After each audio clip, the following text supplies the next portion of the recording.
gente? ¿Cómo están? Le vamos a presentar la segunda edición de este proyecto, Exaedu Perú. El tema de hoy a trabajar forma parte del punto de partida, ¿no?, del libro Sentido Religioso del curso Antropología Religiosa. El punto de partida, en uno de sus subtítulos, tenemos la reducción materialista.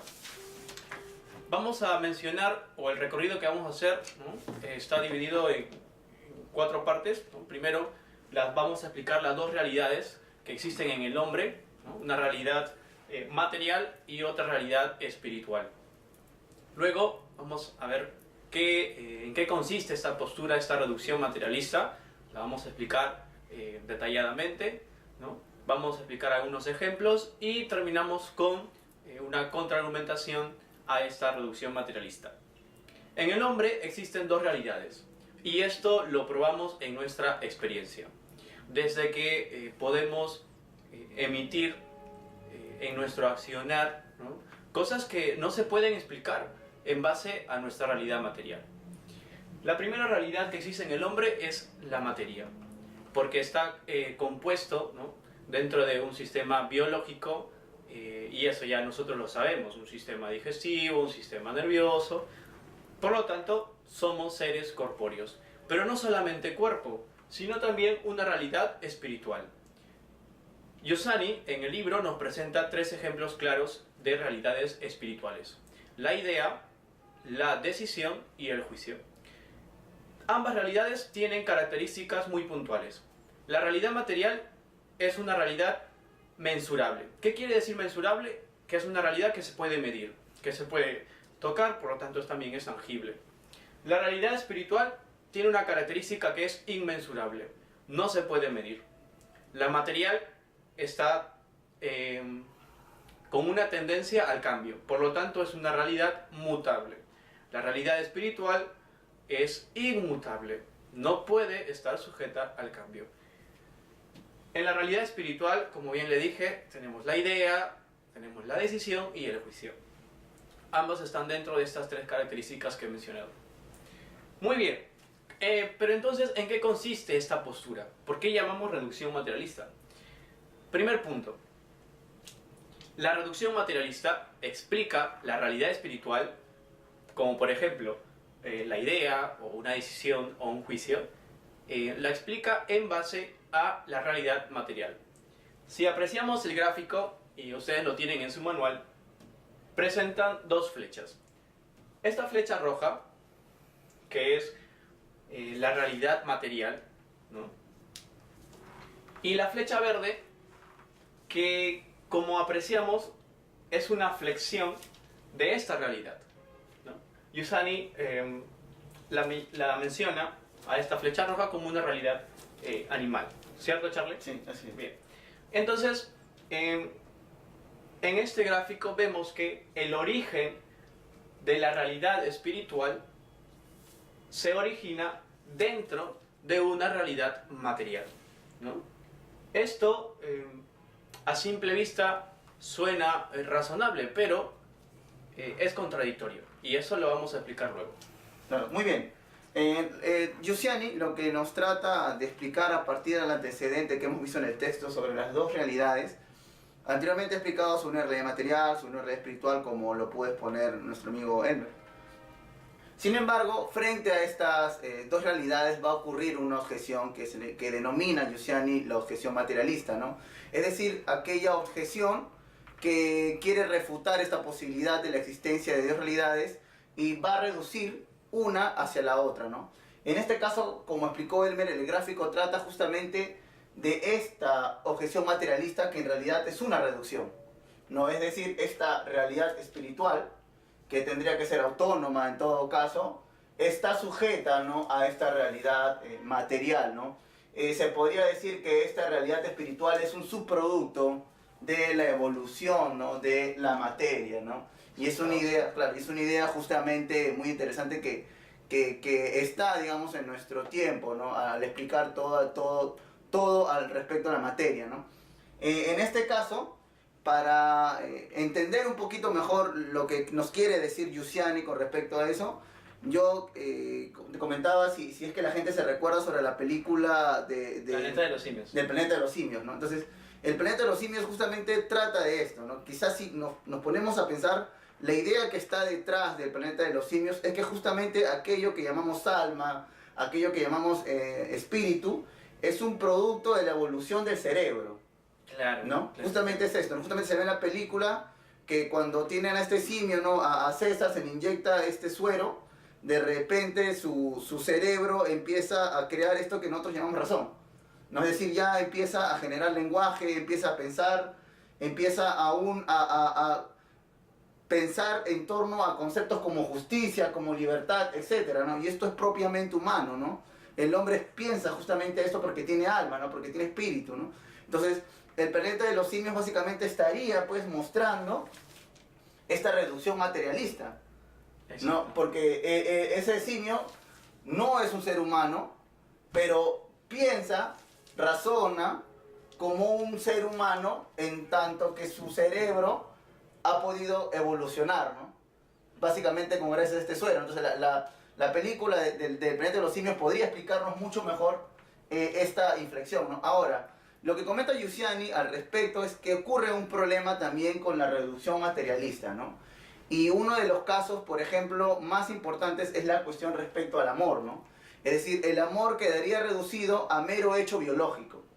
Y esto es sumamente importante porque ya lo comenta Carlos Díaz, ¿no? En su libro La razón cálida, ¿no? Bajo la lógica de los sentimientos. Y él comenta el asunto de los psicofisiobiólogos, ¿no? Ellos reducen todo a la biología, ¿no? Exacto. ¿No? Entonces, en este caso, respecto al amor, ¿cómo se entendería el amor en cuestiones biológicas, ¿no? Entonces, lo que nos obligan en una reducción materialista es que debemos olvidarnos de todas las cosas que pensamos del amor, etcétera, ¿no? Y más bien entender el amor como un fenómeno, ¿no? Biológico, ¿no? Como un fenómeno bioquímico, ¿no? En último caso, lo que nosotros llamamos amor es básicamente un mecanismo natural para reproducirnos. Nada más es eso, ¿no? O sea, es simplemente un medio de reproducción. Nosotros que llamamos amor solamente es aquel efecto bioquímico solamente para reproducirnos. Al último solamente es tener coito y tener hijos, nada más, ¿no? Y más bien el propio hecho que vincula, digamos, a las parejas, a diferencia de los animales, que una vez que tienen coito se separan, nuevamente sigue siendo esta condición bioquímica que nuevamente es el amor, ¿no? Para que haya este cuidado de los hijos, ¿no? Por lo tanto, lo que lleva esta postura es a explicar todo en base a la materia. Exactamente. Es decir, que todo se origina gracias que en el hombre existe una realidad material. Uh-huh. Y vemos que es ilógico que de una realidad material, con todos sus componentes, con todo lo que implica ser una sustancia corpórea, es ilógico que devenga, ¿no? O salga una realidad espiritual. En el caballo no puede surgir un hombre, Claro. porque específicamente en su estructura están genes o códigos para que nazca un caballo, ¿cierto? Claro, básicamente el propio hecho, es decir, existen animales, digamos, con un cerebro mucho más evolucionado, pero eso no conlleva que tengan lo que es la mente, ¿no? Justamente ese es el problema, ¿no? Hoy en día se plantea sobre el origen de la mente, ¿no? Y ese es uno de los argumentos teístas para defender la existencia de Dios, ¿no? No se puede explicar la mente, ¿no? Y en todo caso, si pudiera ser explicado la mente como un subproducto del cerebro, tendrían que explicar la poesía. Exacto. O sea, Claro. ¿cómo explicas tú la poesía? ¿Cómo explicas el arte? ¿No? O sea, Sí. imposible desde una perspectiva reduccionista, materialista, explicar el arte, la poesía, hasta podía decirse los chistes. Por ejemplo, los seres humanos somos los únicos seres que tenemos lo que llamamos chiste. El sentido del humor, No. o digamos un afán de apasionamiento, ¿no? O sea, que no solamente tiene un suceso material, ¿no? Sí, y esto es lo que experimentamos en nuestra propia experiencia, ¿no? La poesía es un claro ejemplo, ¿no? Claro, por supuesto, ¿no? Entonces, la reducción materialista termina queriendo reducir este elemento, ¿no? Espiritual como un subproducto material, ¿no? Pero respecto a esto van a surgir, digamos, dos objeciones que plantea Giussiani, ¿no? La primera es que hay una exigencia de la unidad, ¿no? Es decir, nuestra razón exige la comprensión de las cosas como una unidad. Y esto es fácil de comprender, ¿no? Es decir, cuando yo miro una silla, cuando yo comprendo una silla y comprendo qué es una silla, yo no estoy pensando como solamente partes. Cuando Claro, yo entiendo silla, es un todo. exactamente, es un conjunto, ¿no?, de partes, ¿no? En este caso el todo es mayor que las partes, ¿no? Entonces, mi razón piensa siempre en unidades, no piensa en partes solamente, ¿no? Claro. No podría ser eso, ¿no? Yo pienso la silla no como patas, no como sentaderas, sino como un todo, ¿no? Como un todo, como una idea que está ahí presente, ¿no? Entonces, esto es lo importante, ¿no? Nuestra razón exige la unidad de las cosas, ¿no? Piensa en unidades, ¿no? No piensa en solamente partes, ¿no? Y más bien, la reducción materialista sí conlleva a pensar las cosas en partes, ¿no? Y podría decirse hasta las cuestiones de nuestras relaciones sociales, nuestras relaciones sentimentales, ¿no? No pensamos en una persona como solo cuerpo. Claro, de hecho, la reducción materialista concibe mal esta unidad. Claro. Porque al decir que tanto alma y cuerpo tienen una cierta unidad, las combinan. Y en cuanto que las combinan, las reducen. Pero la que queda, digamos, mal es la realidad espiritual, porque queda envuelta dentro de una realidad material. El tema de la unidad es muy importante. Siempre se debe concebir como un todo a la persona humana, Claro. para evitar errores posteriores como el materialismo, ¿no? Claro. Por ejemplo, cuando una persona conoce, es todo el hombre que conoce, no Ajá. solamente mis sentidos externos o mis sentidos internos o mi cerebro, ¿no? Otro ejemplo, cuando soy agredido, no voy a dar parte de mi denuncia diciendo la mano de Charlie me pegó, Claro. sino digo Charlie me pegó. Exactamente. Claro, hay una necesidad de unidad, ¿no? Y también, esto también da pie a cuestionarnos sobre, eso es lo que decía una vez Dick Toxman, ¿no? ¿Cómo nosotros podemos sustentar los derechos humanos sin creer en el concepto de alma, ¿no? O sea, Claro. ¿cómo sustentar esto, no? O sea, imposible, ¿no? Imposible sin tomar en cuenta la cuestión de alma para sustentar, digamos, digamos, la cuestión de derechos humanos, ¿no? Entonces, un poco difícil, ¿no? Sí. ¿No? Yuseni también va a comentar que otra objeción es que existe un error de método, ¿no? Es decir, del camino para conocer esta cuestión de las dos sustancias, ¿no? O de estas dos realidades. Él va a decir que para comprender adecuadamente esta unidad hay que tener una comprensión en el presente, ¿no? Es decir, es como, ¿cómo podemos comprender una semilla? ¿No? Es decir, es lo que decía ya Aristóteles, ¿no? Sobre potencia y acto, ¿no? Pero ¿cómo podemos entender una semilla? Es decir, cuando yo pienso una semilla, yo no pienso como una semilla propiamente, sino que yo pienso como una semilla de un árbol, Exacto. ¿no? Cuando esa semilla es germinada y se convierte en un árbol, al entender en el presente ese árbol, de lo cual se ha convertido la semilla, ¿no? Puedo entender verdaderamente la semilla misma. No puedo yo entender esta semilla en este pasado, en este episodio, ¿no? Yo entiendo en este presente que se ha convertido esta semilla en árbol, ¿no? Puedo entender la semilla en tanto que se ha convertido en árbol, ¿no? No puedo solamente basarme en ese aspecto, ¿no? Y justamente se podría decir que es el tema que se abarca respecto a las cuestiones sobre el aborto, ¿no? Esto es totalmente respecto a lo que se plantea al aborto, ¿no? Es decir, la discusión es clara, ¿no? Es decir, ese cigoto que tiene solamente un par de semanas, ¿es un hombre? ¿Es una persona o no lo es? Ahí está la cuestión de fondo, ¿no? Si partimos de una reducción materialista, vamos a decir que este cigoto simplemente es sangre. Claro. Solamente son células, pero no es hombre, no es persona, ¿no? Por lo tanto, es posible abortarlo. Pero, desde otra perspectiva, se puede decir que este cigoto sí es una persona, pero obviamente está en un estado primario, ¿no? Si nos damos cuenta mientras va avanzando, ¿no? El tiempo va a crecer, va a nacer y sería una persona, ¿no? Este cigoto solamente lo podemos entender en el presente, en el mismo hecho en que ya es persona, ¿no? Claro, evidentemente cuando una mujer dice estoy embarazada, no se está refiriendo que está embarazada de una bolsa llena de sangre. O Claro, sea, tiene conciencia, evidentemente, de que en su vientre lleva a una persona. exactamente. Consciente de que es un cigoto o no, pero pronto será, digamos, se va a desarrollar como persona. Claro, justamente esa es la cuestión. O sea, hay que entender al hombre en la fase desarrollada, ¿no? A partir de la fase desarrollada podemos entender este cigoto, ¿no? Por eso podemos nosotros decir que es una persona este cigoto, ¿no? Que es un hombre esta persona, ¿no? Pero que está todavía en un estado primario, Exacto. ¿no? El propio hecho de que siguiendo su curso se va a convertir en una persona, ¿no? Entonces no se puede negar que en este estado solamente primario deja de ser persona, no es persona en tanto que está desde la unión de los dos gametos, ¿no? No, desde la unión de estos dos gametos, el espermatozoide y un óvulo, desde la unión, desde que empieza este ciclo, este punto cero, ¿no? Desde ahí hay persona, ¿no?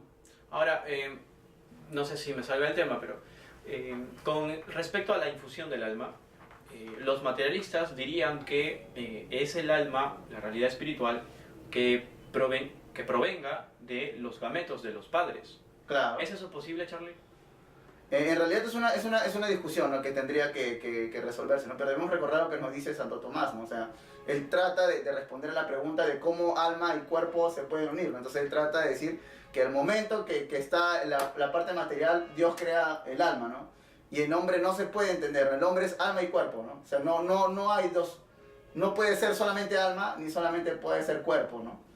Entonces, desde el punto de vista de ahí, tendremos que entender tal cuestión, ¿no? Ahora, yo creo que es imposible que en estos dos gametos se posea una realidad espiritual como el alma.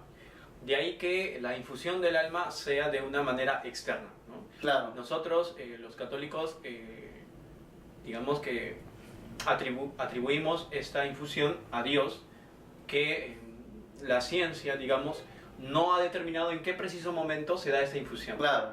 Por lo tanto, sería válida otra vez que de una realidad material, los gametos, no puede producirse una realidad espiritual como el alma. Claro. Es necesaria infundirla. Claro, mira, y a mí me parece algo interesante, porque no recuerdo si es Giussiani, no me acuerdo si es Giussiani quien dice esto, pero sí recuerdo que que es Santo Tomás quien lo dice, ¿no? Ahí sí habría que corregirme. Pero era la cuestión respecto a la esperanza, ¿no? ¿Por qué el hombre tiene esperanza? Decía Santo Tomás, ¿no? Entonces, ¿por qué el hombre, al ver su realidad, Exacto. ¿no? Es tan pésima quizá, ¿no? Tan mala, tan horrible? ¿Por qué el hombre a pesar de que la realidad demuestra esta situación actual, por qué el hombre tiene esperanza? ¿A qué se debe que mantenga esperanza? Es decir, ¿a qué se debe a que espere algo distinto de lo que su realidad le muestra hoy, ¿no? Entonces Santo Tomás explica que justamente se debe a esta realidad espiritual, ¿no? Exacto. Que posee el hombre, ¿no? Entonces, como esta realidad espiritual trasciende a esta realidad material, entonces se entiende por qué el hombre tiene esperanza de un futuro mejor, por qué tiene esperanza de algo que va más allá, que trasciende lo que en la actualidad puedo ver, ¿no? Esto es lo que le permite al hombre, digamos, tener esperanza, ¿no?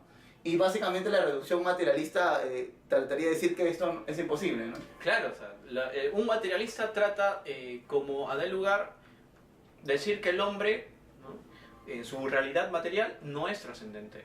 Por lo tanto, la muerte sería una realidad claramente posible y que anularía toda trascendencia, ¿no? Bien. Como el materialista trata de anular cualquier trascendencia, porque dentro de un pensamiento materialista es lógico que con la muerte se acabe todo, por lo tanto no hay una trascendencia real, ¿no? Porque si es que en el hombre todo se explica en base a la materia, tú y yo sabemos que cualquier realidad material tiende a corromperse, ¿no? Muy bien, yo te presento aquí, Charlie, el gráfico correcto, ¿no? Ya. Partamos de este punto donde se presentan estas dos realidades de manera unida. Y para hacerlo gráficamente los hemos separado, ¿no?, pero siempre manteniendo esta unidad. Así es. ¿Para qué? Para decir a todos los que nos están viendo que estas son dos realidades distintas, pero que mantienen cierta unidad, pero que son evidentemente distintas. Una es mensurable, otra es inmensurable, ¿no? Medible, no medible, pero que en el hombre, en el yo, actúan siempre juntas, ¿cierto? Sí. Por lo tanto, y esta línea azul la hemos trazado, representa la muerte. Como esto es una realidad material, la línea roja, ¿no?, tiende a corromperse, tiene un fin prefigurado. Por lo tanto, nuestro cuerpo quedaría hasta este hecho. Sí. Y esta realidad espiritual, ¿no?, de color verde, tiene lógicamente una trascendencia, porque es una realidad espiritual. Pero dentro del pensamiento materialista, como esto está reducido, esta realidad espiritual está reducida a la materia, ¿no?, el alma no tendría una trascendencia con el hecho de la muerte. Ahora, ¿por qué está el signo de interrogación en nuestro planteamiento? Porque hasta ese punto nuestra razón tiene un límite. El tratar de explicar hacia dónde se dirige el alma después de la muerte no es un hecho que se pueda explicar racionalmente. Por lo tanto, necesitamos de algunos recursos como la fe, y en base a esta interpretación es lo que las religiones han tratado de decirnos, ¿no? ¿Cuál es tu opinión Claro. hacia este gráfico? Bueno, obviamente hemos usado esta forma más didáctica para comprender estas dos realidades que van a ir unidas, van a estar a la par, van a ir en paralelo.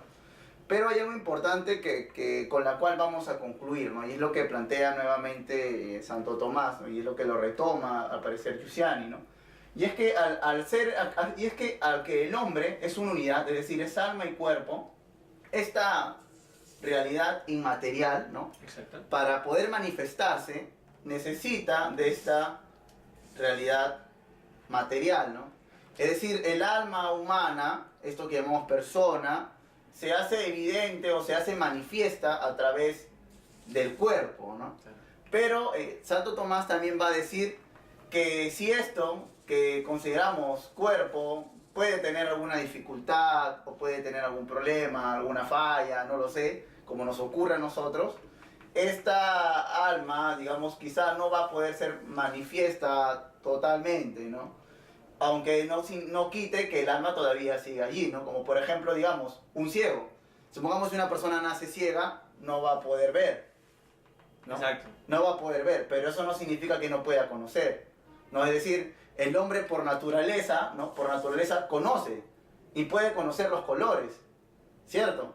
Pero para conocer los colores necesita tener el sentido de la vista, ¿no? Pero si este sentido de la vista está, digamos, deformado, distorsionado, nunca quizá podrá conocer, digamos, los colores, aunque su alma humana sí se lo permita, ¿no? O sí en potencia lo puede hacer, ¿no?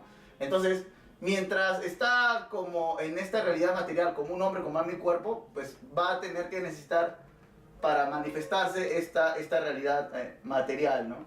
Entonces, Giussiani, para digamos, contraargumentar esta situación, va a comentar que el ejemplo del pianista, ¿no?, y el ejemplo del piano, ¿no? Es decir, para que haya música realmente se necesitan estos dos elementos, ¿no? La persona que toca, la persona que va a tocar el instrumento y el instrumento mismo, ¿no? Entonces, no puede haber música con solamente la persona que toca, ni tampoco va a haber música con solamente el piano, ¿no? Tienen que haber estos dos elementos que van a trabajar juntos, ¿no?, que van a estar sincronizados, ¿no?, que van a estar ajustados, ¿no?, y van a producir justamente música.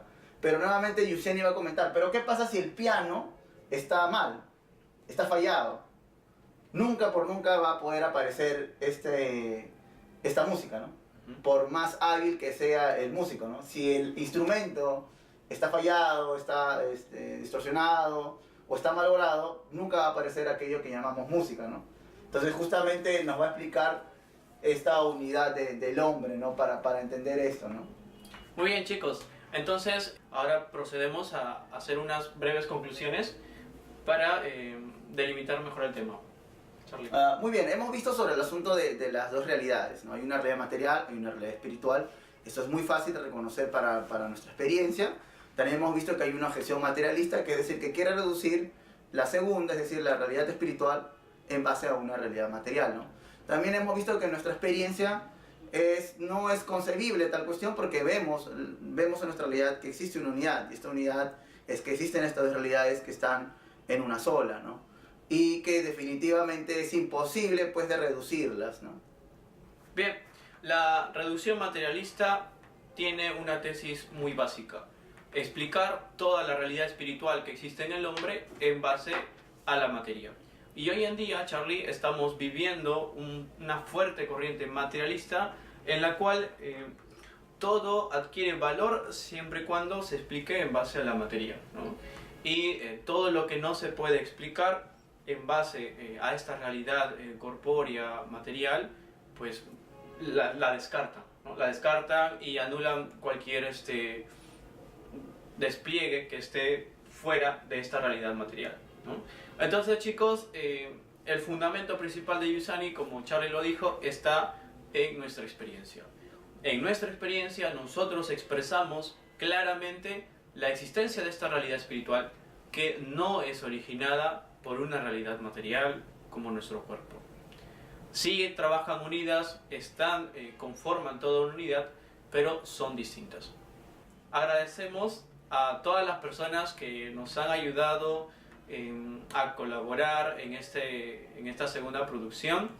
También agradecemos por los agradecimientos al primer video del sentido religioso en Yusani. Y les animamos a comentar los temas que tienen dudas, los temas que ustedes quieren que nosotros les explicamos en nuestra medida, en nuestro campo, digamos, ¿no? En nuestras posibilidades, ¿sí? Dale like al video, suscríbete al canal de Exaedu Perú y compártelo en todas tus redes y con todos tus amigos. Nos vemos. Cuídate. Gracias.